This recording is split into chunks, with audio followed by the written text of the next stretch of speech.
ASTI collects detailed time series data on the breakdown of agricultural research funding at the agency level from all government agencies and non-profit agencies involved in agricultural research in a particular country. First of all, government core allocations.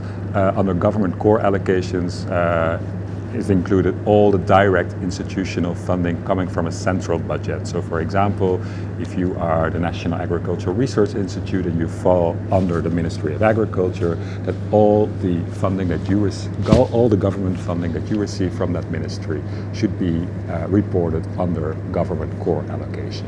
Under other government funding, we want you to report any other kind of government funding, so other than the core funding that the Institute receives. And this could be any funding, for example, if you are placed under the Ministry of Agriculture, so any funding that you receive from any other ministry, like the Ministry of Science and Technology, for example, or any government funding that is channeled through competitive funds, for example. Those could all be reported under other government funding.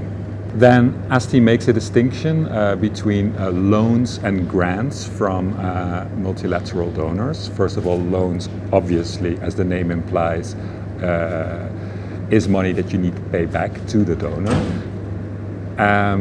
These loans include loans from the World Bank, from the African Development Bank or the Asian Development Bank, and they should be reported under a separate item. Then we move on to the grants for multilateral and bilateral donors. And under this type of funding, we include any bilateral funding coming from a country to another country, so funding from France to Côte d'Ivoire or from the United States to Kenya.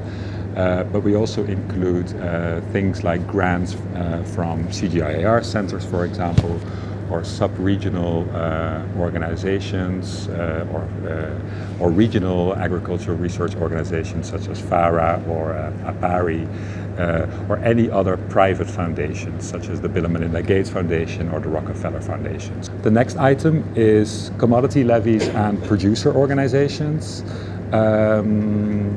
These include funding through commodity taxes levied on agricultural production or exports.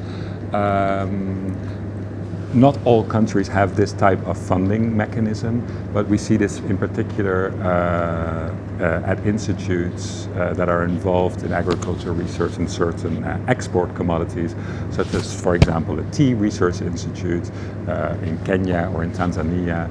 Much of their research is funded through a government-imposed levy on tea production, and then a part of that levy is then channeled to research through the government. And next is the sale of goods and services. So we want you to report any internally generated resources through the sale of seeds, the sale of publications, on-demand research for the private sector. And then finally, there's just the other category, and other just means any type of funding that cannot be classified under any of the other categories that we identified above can be reported under the other category.